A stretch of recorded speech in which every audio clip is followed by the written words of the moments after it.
사무엘상 17장 31에서 40절 말씀을 통해서 승리할 수밖에 없는 다윗이라는 제목으로 하나님 말씀 함께 나누겠습니다. 광화문 광장에 가면 두 개의 동상이 있는 거 아시죠? 뭐가 있죠? 예, 이순신 장군하고 세종대왕, 두 개의 동상이 있습니다. 왜 만들어놨을까요? 기념하기 위해서. 세종대왕은 우리 한글을 만든 분이고, 또 충무공 이순신 장군은 우리나라가 외세 세력에 어려움이 있었을 때 나라를 구한 사람 아니었습니까? 그래서 이 두 동상을 세워놓고 우리가 기리는 것을 볼 수가 있습니다. 이스라엘 역사에 있어서도 이스라엘 사람들에게 있어서 이순신 같은 영웅을 뽑으라고 한다면 바로 다윗을 들 수가 있을 것입니다. 다윗이 이스라엘의 영웅으로 그를 세상에 알리게 된 배경은 바로 오늘의 본문 말씀이죠. 이스라엘의 초대 왕인 사울 왕이 통치할 때에 블레셋 사람이 군대를 모으고 엘라 골짜기에 진을 칩니다. 양쪽에 진을 맞이하고 섰고, 블레셋은 이쪽에, 이스라엘은 저쪽에 골짜기를 중심으로 이렇게 마주 서 있다는 거예요. 그래서 블레셋 진영에서 이 싸움 도두는 자, 그 사람이 바로 골리앗이죠. 이 골리앗이 성경에 어느 정도의 외모를 갖췄느냐, 키가 6규빗 한 뼘이라고 그래요. 한 규빗이 45cm예요. 팔꿈치, 여기서부터 팔꿈치까지 보통 한 규빗이거든요. 6규빗이면 몇 cm죠? 빨리 계산해 보세요. 90, 2m 70. 거기다가 한 뼘을 더하면, 이렇게 한 뼘 하면은 한 뼘이 보통 15에서 20cm 되지 않을까요? 20cm로 잡으면 얼마예요? 2m 90이잖아요. 2m 90되는 거인이 앞에 서서 나와 싸울 사람이 있으면 나와라 그래요. 이 골리앗의 그가 어떻게 하고 나냐? 머리에는 노트구를 썼고 몸에는 비늘 같은 갑옷. 이 갑옷이 한 60kg 정도 된대요. 자기가 입은 게. 다리에는 놋 각반을 찾고 어깨 사이에는 놋 단창. 이렇게 뾰족뾰족하게 왜 나온 갑옷 같은 거 있잖아요. 그리고 손에는 이 창자루를 들었는데 배틀채 같았더라. 이 배틀 짜는 그 큰 하여튼 그런데 이 창 끝에 이 날이 있는데 이 무게가 7kg래요. 그러니까 쇳덩어리 끝에 양쪽에 달았는데 이렇게 7kg짜리를 달고 방패를 든 사람이 이 소년 방패막이가 골리앗 앞에 딱 방패를 들고 있고 골리앗 그 뒤에 서 있는 거예요. 이 골리앗이 이스라엘 향해 나와서 했던 말이 이거예요. 너희가 어찌하여 나와서 전열을 벌였느냐? 나는 블레셋 사람이 아니며 너희는 사울의 신복이 아니냐? 너희는 한 사람을 택하여 내게로 내려 보내라. 그가 나와 싸워서 나를 죽이면 우리가 너희의 종이 되겠고, 만일 내가 이겨 그를 죽이면 너희가 우리의 종이 되어 우리를 섬길 것이니라. 내가 오늘 이스라엘 군대를 모욕하였으니 사람을 보내어 나와 더불어 싸우게 하라.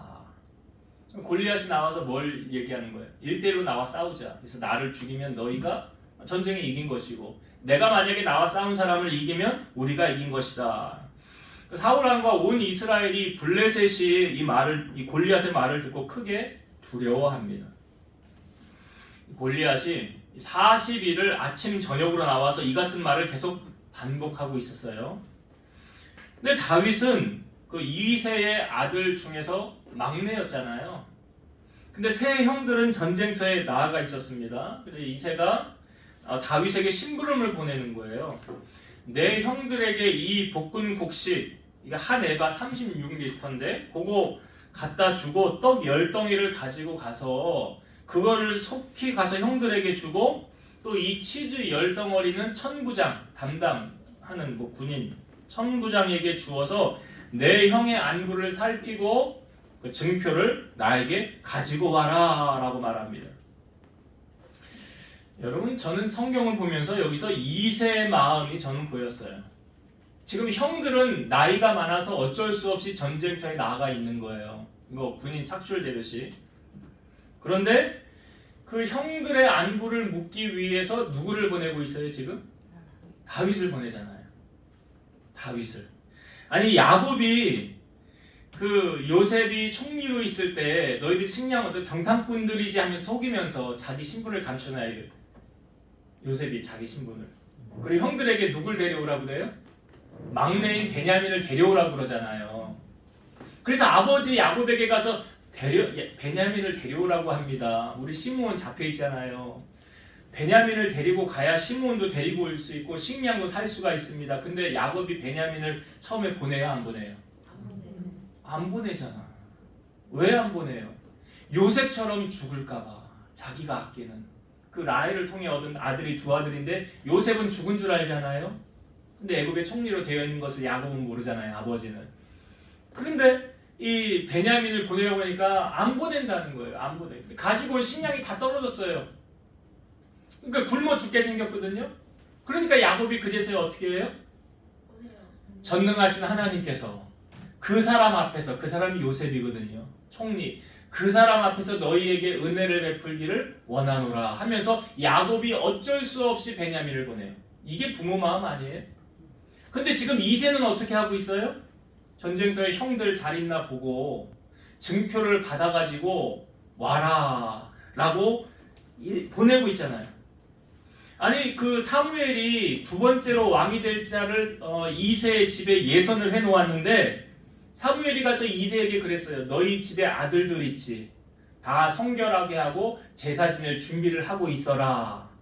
그렇게 말을 전하면 아버지가 아우 사사인 사무엘이 우리 집에 와서 제사를 지낸다고 하니 아들들을 다 정결하게 하고 준비시켜서 제사 드릴 준비를 해야 되겠다 하는 게 당연한 거잖아요.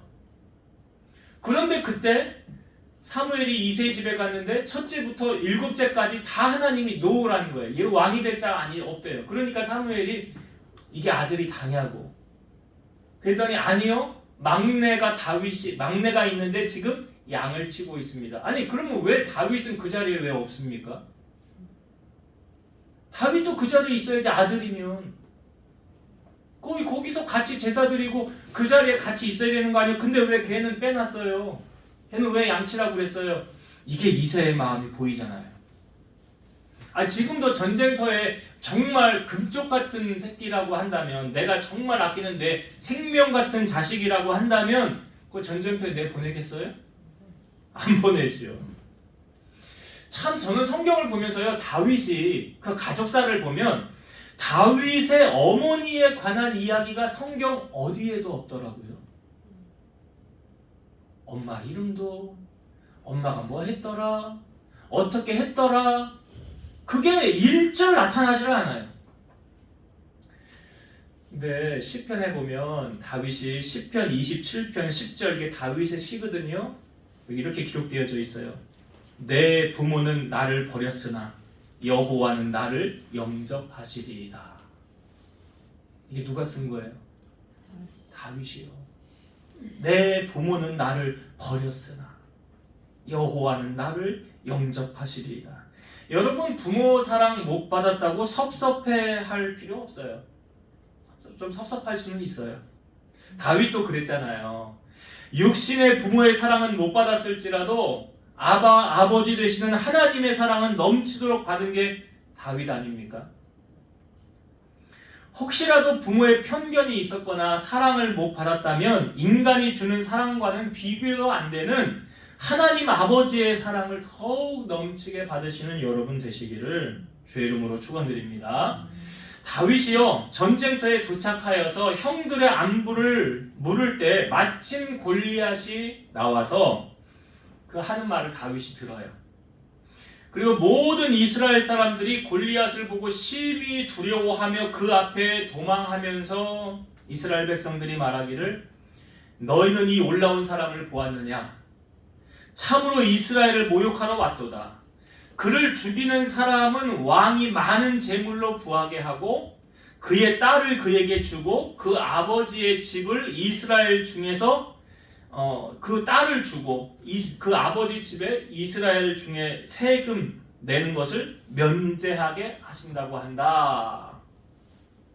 자, 다윗이 골리앗이 하는 말을 듣고 또한 이스라엘 백성들이 하는 말을 듣고 이렇게 사람들에게 이야기합니다. 이 블레셋 사람들을 죽여 이스라엘의 치욕을 제거하는 사람에게는 어떠한 대우를 하겠느냐? 이 할례 받지 않은 블레셋 사람이 누구이기에 살아계시는 하나님의 군대를 모욕하겠느냐. 자, 다윗이 이렇게 용기 있는 말을 합니다. 그런데 이때 다윗의 말을 큰형 엘리압, 전쟁 때 3명이 착출되어 갔다고 그랬잖아요. 그 다윗의 큰형 엘리압이 듣고 나서 다윗에게 이렇게 말을 합니다. 화를 내면서 이렇게 말해요. 네가 어찌하여 이리로 내려왔느냐? 들에 있는 양들은 누구에게 맡겼느냐? 나는 너의 교만과 너의 마음의 완악함을 아노니 네가 전쟁을 구경하러 왔도다. 저는요, 사무엘이 이새의 집에 갔을 때 왜 엘리압을 처음에 딱 보고 사무엘이 뭐라고 그랬어요? 아, 하나님이 왕으로 세워놓을 사람이 바로 여기 있구나 그랬잖아요. 그래서 묻지도 않고 그에게 기름을 부으려고 했는데 하나님이 사무엘에게 이렇게 말씀하시죠. 걔 아니야, 걔 아니야. 걔 아니야. 사람은 외모를 보지만 나는 중심을 보느니라. 마음을 보느니라. 그래서 엘리압의 마음이 어떠했는지 몰랐는데 이때 보니까 확 알겠잖아요. 다윗에게 뭐라고 그래요? 너 왜 양 내버려 두고 여기 왔어? 전쟁 때 구경하러 왔어? 그 다음에 했던 말이 뭐예요? 나는 너의 마음의 교만함과 완악함을 아노니 네가 전쟁을 구경하러 왔도다. 여러분, 정말 다윗의 마음이 교만과 완악함으로 똘똘 뭉쳐 있었습니까? 그러면 하나님이 다윗을 향하여 이는 내 마음에 합한 자라라는 말을 안 하겠지요. 그럼 우린 이걸 통하여 뭘 할 수가 있어요? 아, 엘리압의 마음이 이렇구나. 여러분, 파란색 안경 쓰면 세상 온통 어떻게 보여요? 빨간색 안경 쓰면. 자, 그럼 내 마음이 온통 교만으로 가득 차 있으면 그렇게 보이는 거예요. 내 마음이 온통 악으로 가득 차 있으면 세상이 어떻게 보여요? 그렇게 보이는 거예요. 그래서 여러분, 은혜 받으면 세상이 어떻게 보여요? 꽃들이 나한테 대화를 새가 나한테 말을 걸어줘. 이게 은혜 받은 사람이 나타나는 특징이에요. 그러니까 엘리압의 마음이 어떻다는 걸 우리가 알 수 있잖아요. 그러니까 이런 교만과 악함이 가득한 사람에게 하나님이 그 나라를 맡기실 수 있냐고요. 저는 엘리압을 보면서 참 어이가 없네라고 느껴졌던 게 뭐냐면, 엘리압이 지금 나이가 많은 형이잖아요. 다윗보다 그 다윗이 8째니까 형이 첫째니까 나이 터울이 얼마나 나겠어요? 뭐 정확하게는 뭐 모르지만 뭐 적어도 10년 이상, 15년? 2년 터울로 하면 16년. 그렇죠. 그 자기가 나이가 많으니까 새까맣게 어린 이 동생, 지금 다윗의 나이가 성경에 기록되어지지 않지만 10대 중반 정도로 그냥 보고 있어요. 10대 중반의 청소년. 그러니까 지금 자기가 나이가 많은 형이니까 이 동생은 막내니까 갑질하는 거죠. 왜냐? 집에서는 지가 대장이잖아. 집에서는. 근데 우리가 보면 지금 이 전쟁 상황에서 여러분, 엘리압의 적은 다윗이에요? 골리앗이에요? 엘리압의 적은 누굽니까? 골리앗이지. 싸울 대상이 골리앗이잖아. 근데 골리앗 앞에는 나가서 싸우지도 못하는 게 다윗에게는 떵떵거리고 있어요. 나서야 될 땐 나서지도 못하면서 자기 집안의 가장이라고 큰 소리만 치는 이 엘리압의 이 모습을 보면서요, 저는 여러분, 집안에 어른 노릇을 하려면 이렇게 하시면 되더라고요. 입은 다물고 지갑만 열면 돼요. 입은 다물고요, 그냥 돈만 내면 돼요. 그러면 그 집안의 어른으로 다들 인정을 받더라고요. 돈이 없으면 뭐 어쩔 수 없지만 말만 하고 자기 지갑은 하나도 열지 않는 사람들이 있어요. 어른 아니에요. 어른 아닙니다. 근데 그게 아니라면, 어른이라면 어른 노릇을 하고 대접을 받는 게 맞는 거잖아요. 다윗은 지금 엘리압의 말에 어떤 반응을 하고 있습니까? 엘리압이 이렇게 말을 자기에게 했을 때 그건 나하고 상관없는 말이잖아요. 그러니까 다윗이 이렇게 말해요. 내가 무엇을 하였나이까? 어찌 이유가 없으리까? 그래요. 그리고 돌아서서 다른 사람을 향하여 전과 같이 다윗은 계속 말을 합니다.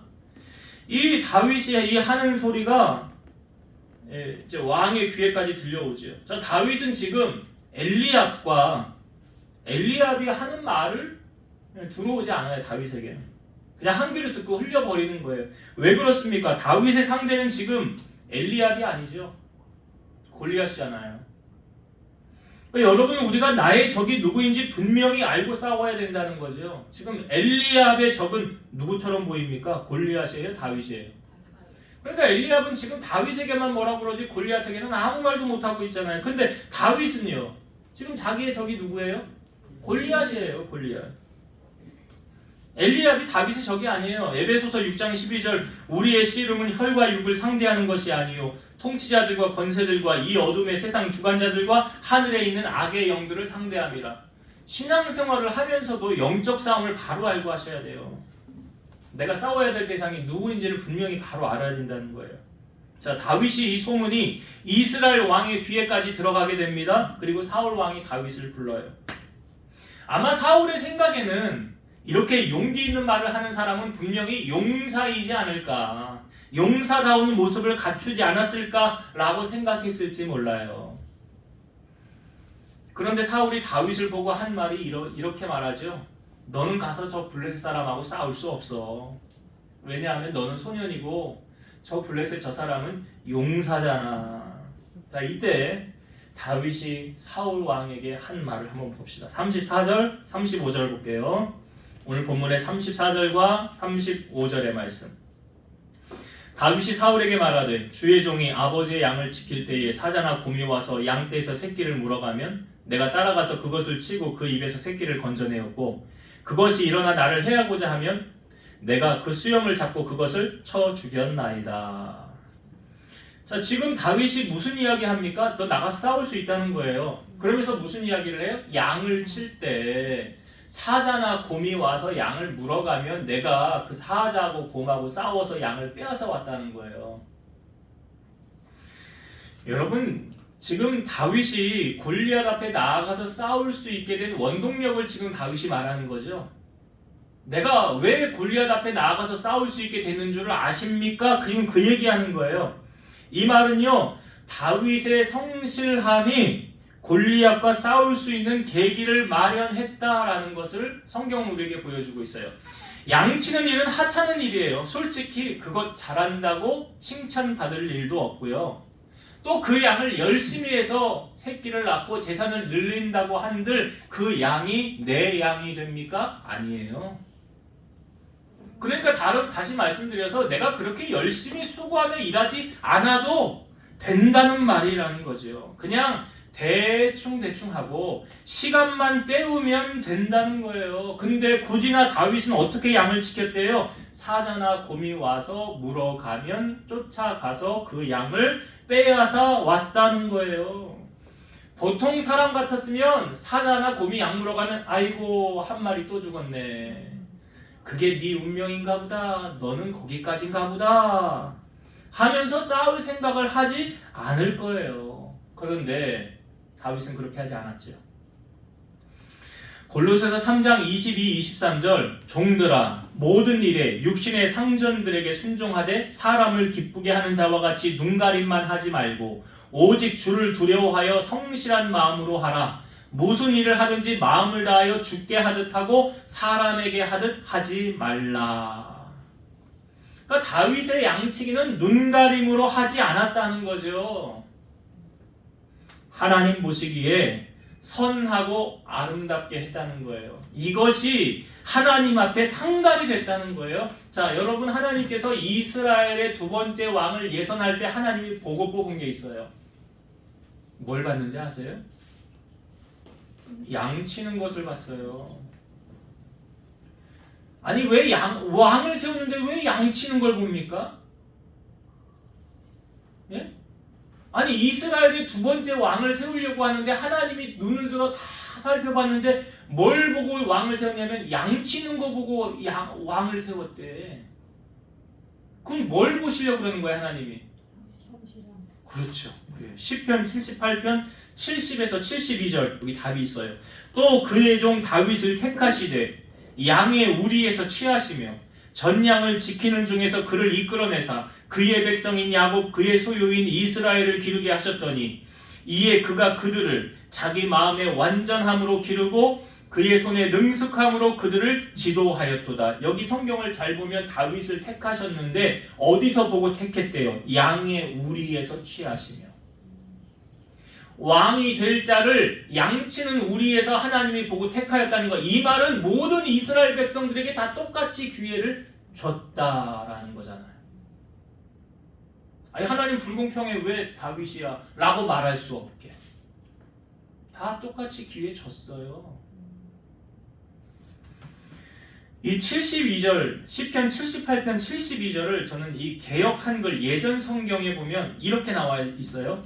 이에 저가 그 마음의 성실함으로 기르고 그 손의 공교함으로 지도하였도다. 양을 치는데 어떻게 했다고요? 성실함. 제가 설교할 때 가끔 그 얘기 있잖아요. 하나님은 성실하십니까? 성실하지 않으십니까? 우리가 하나님을 평가하긴 그렇지만 하나님 성실하시다고 그랬잖아요. 뭘 보고 그랬다고 그랬어요? 그걸 설교를 안 듣고 다 잊어버렸어 또. 해가 하루도 안 뜬 적이 있어요? 없어요? 해 안 뜬 적 봤어요? 없잖아. 그 해는 누가 뜨고 움직이게 하시는 거예요? 하루에 한 번씩 해 뜨고 지고 하는 거 누가 하시는 거예요? 하나님 성실하세요? 안 하세요? 그렇잖아. 하나님 얼마나 성실하세요? 그러니까 하나님 성실하시니까 성실한 사람 찾으시는 거 아니에요? 우리의 양을 누가 양 잘 치나 보자. 그 양을 이스라엘 백성으로 비유한 거 아니에요? 하나님이. 너 양 잘 치는 거 내 백성 잘하겠다. 내 백성 맡겨도 되겠다. 잠언 22장 29절 보면 네가 자기의 일에 능숙한 사람을 보았느냐? 이러한 사람은 왕 앞에 설 것이요 천한 자 앞에 서지 아니하리라. 자기 일도 못하면서 대충대충 하고 시간만 때우는 이런 사람은 귀한 왕 앞에 못 서지요. 당연히 못 서지요. 지금 다윗이 왕 앞에 섰잖아요. 이 말씀이 적용된 거 아닙니까? 다윗 얘기잖아요 지금. 그렇다고 한다면 현재 우리가 맡고 있는 일에 우리는 사람을 기쁘게 하는 자와 같이 눈가림으로 하십니까? 아니면 하나님을 두려워하는 마음을 가지고 성실하게 하십니까? 답은 여러분들이 하세요. 나는 질문만 드렸으니까. 여러분 한 번 사는 인생 이왕이면 다윗처럼 쓰임받고 싶지 않습니까? 그냥 아무도 알아주지 않는 양치는 거 그거 성실히 열심히 했더니 골리앗 앞에 서게 됐잖아요. 그 골리앗 앞에 서게 된 원동력이 바로 이 하찮은 양치기 성실하게 잘해서 된 거 아닙니까? 우리 원종호 집사님 발라달라가 탄생하게 된 배경이 있잖아요. 교회에서 여드름 투성인 피부로 고민하는 학생들 짜주다가 교회에서 관리해주다가 그래서 시작된 게 발라달라는 발라달라. 아니 그 사랑의 마음으로 교회 오후 예배 마치고 나서 피곤하고 쉬고 집에 가서 쉬고 싶은데 교회 와가지고 그렇게 그게 모토가 돼가지고 지금 발라달라 하고 있는 거잖아요. 고린도전서 4장 2절 그리고 맡은 자들에게 구할 것은 충성이니라. 여러분 내가 충성했는지 안 했는지 그 일을 판단하시는 분은 사람이 아니에요. 그거 누가 판단하세요? 고린도전서 4장 5절 그러므로 때가 이르기 전 곧 주께서 오시기까지 아무것도 판단하지 말라. 그가 어둠에 감추인 것들을 드러내고 마음의 뜻을 나타내시리니 그때에 각 사람으로부터 하나님으로부터 칭찬이 있으리라. 하나님께로부터 하나님이 판단하시고 벌을 줄 자에게는 벌을 주고 칭찬할 자에게는 칭찬을. 이게 달란트 비유 아니에요? 작은 것에 충성한 사람 2달란트 5달란트 받은 자들 말했잖아요. 잘하였도다 착하고 충성된 종아 네가 작은 일에 충성하였으면 내가 큰 것을 너에게 맡기리라. 그러니까 우리는 드러나는 일은 좀 열심히들 하려고 그러죠. 근데 아무도 알아주지 않는 일은 대충 하려고 그러는 게 인간의 속성인데 그렇게 하지 말라는 거예요. 하나님. 사람에게 하듯 하려고 하지 말고 하나님께 하듯 하라. 이게 오늘 다윗이 골리앗 앞에 나아갈 수 있었던 원동력 첫 번째. 그리고 오늘 보면 다윗이 이제 전쟁을 하기 전에요. 오늘 어떤 말을 하고 나아가는가를 보세요. 여러분 그 사람을 우리가 알 수 있는 게 말이래잖아요. 말을 통해서 그 사람 알 수 있다고 그러죠. 자 그러면 다윗은 어떤 말을 하고 전쟁터 나와요? 자 36절 37절 볼게요. 36절 37절 주의 종이 사자와 곰도 쳤은즉 살아계시는 하나님의 군대를 모욕한 이 할례받지 않은 블레셋 사람이리까 그가 그 짐승의 하나와 같이 되리이다. 또 다윗이 이르되 여호와께서 나를 사자의 발톱과 곰의 발톱에서 건져내셨은즉 나를 이 블레셋 사람의 손에서도 건져내시리이다. 자, 여기까지만 볼게요. 자 지금 다윗이 한 말을 들어보니까 다윗이요 누구를 의식하면서 말하는 것 같습니까? 사람을 의식하는 것 같아요? 하나님을 의식하는 것 같아요? 하나님을 의식하잖아요. 37절에 여호와께서 나를 사자의 발톱과 곰의 발톱에서 건져내셨은즉 나를 이 블레셋 사람의 손에서도 건져내시리이다. 이거는 나를 건져내시는 분이 내가 아니라 누가 나를 건져주시는 거예요? 하나님이잖아요. 하나님은 우리가 말한 대로 실행하신다고 성경에 말씀하고 있죠. 민수기 14장 28절 그들에게 이르기를 여호와의 말씀에 나의 삶을 두고 맹세하노라 너희 말이 내 귀에 들린 대로 내가 너희에게 행하리니. 여러분 말한 대로 해주신다는 게 얼마나 큰 축복입니까? 이게 어떤 사람에게는 축복이겠지만 어떤 사람에게는 두려움이 될 수도 있을 거예요. 자식 새끼한테 너 나가 죽어라. 그래서 하라 뭐하냐? 꺼져버려라. 말대로 되면요. 안 되잖아요. 안 되잖아요. 야고보서 3장 2절 우리가 다 실수가 많으니 만일 말에 실수가 없는 자라면 온전한 사람이라 능히 온몸도 굴레 씌우리라. 이 말이 훈련이라는 거예요. 근데 이 훈련이 잘 안 돼요. 야고보서 3장 8에서 11절 혀는 능히 길들일 사람이 없나니 쉬지 아니하는 악이요 죽이는 독이 가득한 것이라. 이것으로 우리가 주 아버지를 찬송하고 또 이것으로 하나님의 형상대로 지음을 받은 사람을 저주하나니 한 입에서 찬송과 저주가 나오는도다. 내 형제들아 이것이 마땅하지 아니하니라. 샘이 한 구멍으로 어찌 단물과 쓴물을 내겠느냐. 우리 한 입으로 찬송과 저주가 나오는 것이 하나님 보시기에 합당하지 않다라는 거예요.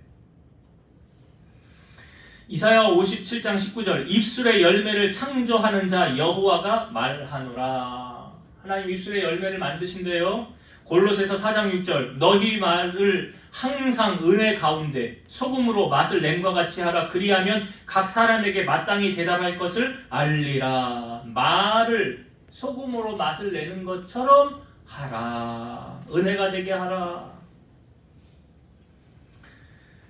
여러분은 여러분의 삶에 어떤 일이 펼쳐지길 원하십니까? 앞으로 나의 삶에 좋은 일이 일어났으면 좋겠어요? 나쁜 일이 일어났으면 좋겠어요? 좋은 일이 일어났으면 좋겠죠? 제가 방법 알려드릴게요. 베드로전서 3장 10에서 11절 그러므로 생명을 사랑하고 좋은 날 보기를 원하는 자는 혀를 금하여 악한 말을 그치며 그 입술로 거짓을 말하지 말고 악에서 떠나 선을 행하고 화평을 구하며 그것을 따르라. 좋은 날 보기 원하시죠? 이렇게 하래요. 혀를 금하고 악한 말을 그치고 거짓말 하지 말고 악을 떠나 선을 행하라. 다윗이 골리앗 앞에 섰을 때 했던 말, 싸우기 전에 다윗과 골리앗이 대화를 주고받습니다. 자, 다윗이 무슨 말 했나 보세요. 45절부터 볼게요.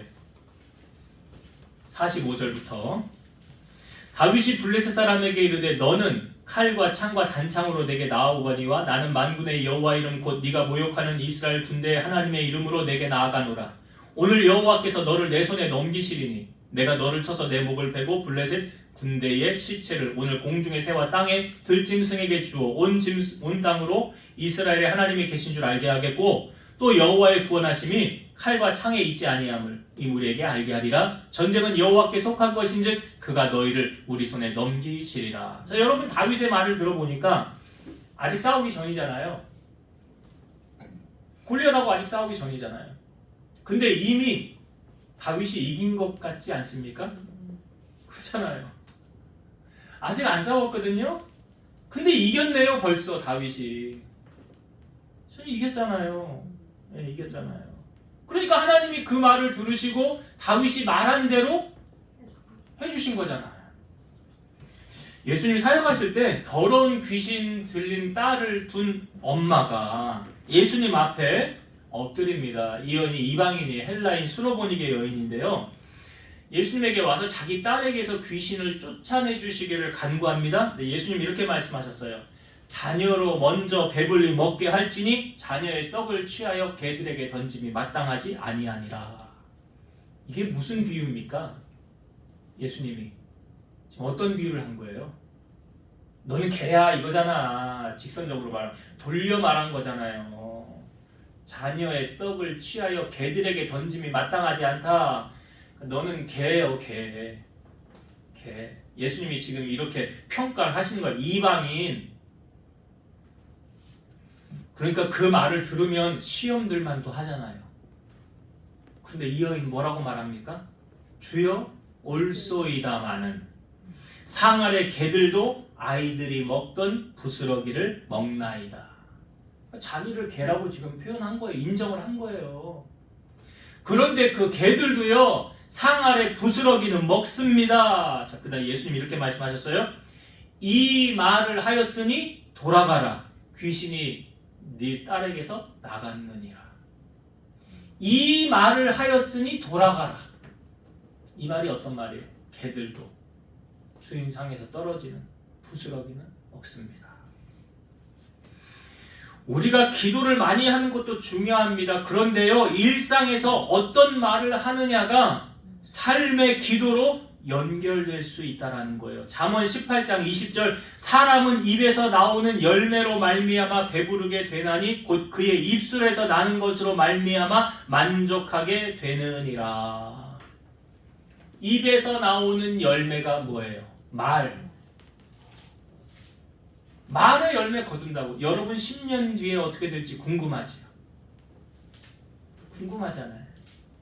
지금 내가 말하는 게 씨앗이 돼서 10년 뒤에 걷어지는 거예요.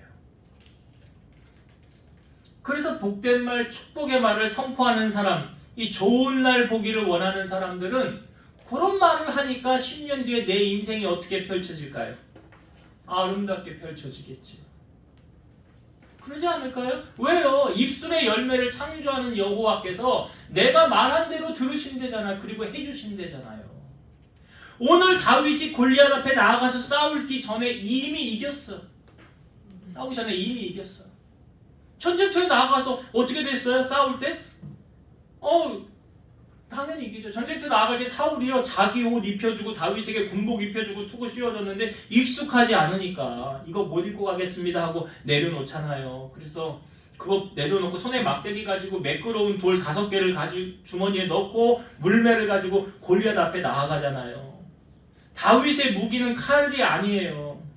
물매죠. 이 물매로 가지고 싸우잖아요. 골리앗 앞에 나아갈 때 어떻게 됐나? 자, 48절 49절 여기 결론 48, 49절 봅시다. 블레셋 사람이 일어나 다윗에게로 마주 가까이 올 때에 다윗이 블레셋 사람을 향하여 빨리 달리며 손을 주머니에 넣어 돌을 가지고 물매로 던져 블레셋 사람의 이마를 치매 돌이 그의 이마에 박히니 땅에 엎드려지니라. 이거 돌려가지고 물맷돌을 돌려가지고 휙 던져서 돌이 이마에 딱 맞아서 쓰러졌죠. 그 다음에 보니까 이제 다윗이 달려가서 칼이 없으니까 이 골리앗의 칼로 골리앗의 목을 베요. 그래서 전쟁에서 이기게 된 거예요. 근데 여러분 성경을 보니까요, 다윗의 무기는 무엇입니까? 그럼 물매하고 요거 돌리는 거하고 돌멩이가 무기잖아요. 다윗이 전쟁터에 나아갈 때 돌멩이 몇 개를 가지고 갔대요? 5개 가지고 갔대요. 40절에 오늘 본문의 말씀을 보니까 돌멩이 5개 가지고 갔는데 왜 5개 가지고 갔을까요? 왜? 아니 하나면 되지 않나? 골리앗만 없어뜨리고, 아니면 요거 하나 빗나가면 하나 꺼내가지고 다시 요걸로 빨리 던지면 2개면 되지 않나? 근데 5개를 챙겼을까요? 다윗이 딱 보기에 블레셋 진영에 골리앗과 같은 용사가 골리앗 빼고 4명이 더 있는 거예요. 그걸 성경에 소개하고 있어요. 뭐 이스 비브노비라는 사람이 있고요, 삽이라는 사람이 있고, 골리앗 아우 라흠이라는 사람이 있고, 한 사람은 이름이 소개되지 않았는데 손가락과 발가락이 6개씩 24개인 사람이 있었대요. 이게 가드의 키 큰 자들, 딱 멀리서 봐도 뭐 2m 7, 80 되는 것들이 딱 보이는 거예요. 5명이. 그럼 다윗은 골리앗이 딱 쓰러지고 나면 다음에 누가 또 나오면 그 돌이 있어야 되잖아, 무기가. 그래서 준비해가지고 가지고 간 거예요. 혹시라도 모를 일에 대비해서 준비한 다윗. 그 유비무환이라고 하지 않습니까? 미리 대비하고 있으면 걱정할 일이 없잖아요. 근데 여러분, 다시 오실 주님을 위해서 유비무환하고 계십니까? 주님이 어떻게 오신다고 그랬어요? 도적같이, 노아의 때와 같이. 예수님이 이렇게 말씀하셨어요. 깨어있으라. 어느 날에 너희 주가 임할는지 너희가 알지 못함이니라. 너희도 준비하고 있으라. 생각하지 않은 때에 인자가 오리라. 이 말은 무슨 말이에요? 주님이 오실 날을 대비하고 살고 있으라. 다윗이 돌멩이 5개 대비하여 나아갔듯이 오늘 우리가 이 땅에 살아가면서 주님 다시 구름 타고 오신댔잖아요. 아니, 하늘로 승천할 때 옆에 흰옷 입은 천사가 뭐라고 그랬어요? 너희가 본 예수는 너희가 본 그대로 다시 오실 것입니다. 생각하지 않은 때에 주님이 오신다라고 말하잖아요. 그래서 여러분, 오늘 우리는 이 땅을 살 때 이런 믿음이 있어야 돼. 나는 오늘 죽어도 천국 간다라는 믿음. 내일 아니고요, 오늘이에요. 그러니까 구원의 확신의 시점은 바로 지금이지 내일이 아니라는 거죠. 고린도후서 6장 2절, 이르시되 내가 은혜 베풀 때에 너에게 듣고 구원의 날에 너를 도왔도다 하였으니 보라, 지금은 은혜 받을 만한 때요, 보라, 지금은 구원의 날이로다. 지금은 은혜 받을 만한 때요, 지금은 구원의 날이로다. 시간이 언제까지 주어질지 아무도 몰라요. 그래서 대비하고 준비하고 있으라는 거예요. 다윗을 통하여 오늘 우리에게 보여주고 있지 않습니까? 자, 이제 말씀을 정리하고 마칠게요. 오늘 우리가 그 유명한 다윗이 이스라엘의 영웅으로 등극하는 골리앗과의 싸움을 하기 전에 그 과정을 우리가 살펴보았습니다. 자, 다윗이 골리앗 앞에 나아갈 수 있었던 요인은 바로 그가 양을 칠 때 성실함과 공교함으로 하였기 때문에 나아가 싸울 수 있었다는 거죠. 이것이 하나님 앞에 상달되어서 또한 이스라엘의 왕으로 하나님이 다윗을 선택하셔서 왕을 삼아 주신 것이죠. 그러니까 우리가 무엇을 할 때 사람에게 하듯 하지 말고 하나님께 하듯 하라. 그래야 하나님의 상급을 받을 수가 있다라는 것. 하나님이 우리에게 맡긴 일을 충성을 다하여서 최선을 다하여서 성실하게 함으로 하나님께로부터 칭찬받는 여러분 되었으면 좋겠어요. 그러니까 다윗이 그 양치기 성실하게 잘했죠. 예, 그래서 골리앗 앞에 나아갈 수 있었고, 두 번째, 다윗은 그 입술에 열매를 거두었다는 사실이죠. 그렇잖아요. 골리앗 앞에, 그러니까 사울 왕 앞에 나아갈 때도 하나님이 나를 사자의 발톱과 곰의 발톱에서 건져내셨으니 지금도 건져내실 거라고. 그리고 골리앗을 향하여 너는 칼과 창과 단창으로 오지만 나는 만군의 여호와의 이름으로 나아간다고. 전쟁은 여호와께 속한 것이라고. 그러니까 우리가 말을 할 때 누구를 의식해야 될까요? 네, 하나님을 의식해야 돼. 왜? 너희 말이 내 귀에 들린대. 내가 해줄게. 하나님이 해준대잖아. 얼마나 감사해요. 기도를 많이 하는 것도 중요하지만 일상의 말이 이렇게 열매로 다가올 수 있다는 거. 그래서 여러분, 좋은 날 보기를 원하는 자에게 어떻게 하면 좋은 날 볼 수 있다고 말씀드렸죠? 예, 묵상하세요. 그럼 좋은 날이 펼쳐지는 거예요. 그리고 마지막 다윗이 돌멩이 5개 가지고 나아갔을 때 왜 그랬지? 라고 할 때 대비한 거잖아요. 대비. 그래서 우리도 다시 오실 주님 맞을 준비를 하고 깨어있는 여러분 되시길 주의 이름으로 축원드립니다. 기도하시겠습니다. 지금도 살아서 역사하시는 하나님, 오늘 다윗이 골리앗과 싸움에서 승리할 수밖에 없었던 요인, 그가 양을 칠 때 어떻게 하였는지 하나님 보셨습니다. 그래서 그가 이스라엘의 왕이 될 수 있었습니다. 또한 그가 그것이 골리앗 앞에 나아가 싸울 수 있는 계기가 되었습니다. 또한 다윗은 그 말에 아름다운 열매를 거두었습니다. 말한 대로 들으신다고 하신 하나님, 우리 사랑하는 성도들의 입술에 아름다운 열매, 풍성이 맺혀지게 하셔서 저들의 삶에 앞으로 좋은 일들이 많이 펼쳐질 수 있도록 은혜 베풀어 주옵소서. 예수님 이름으로 기도드리옵나이다. 아멘.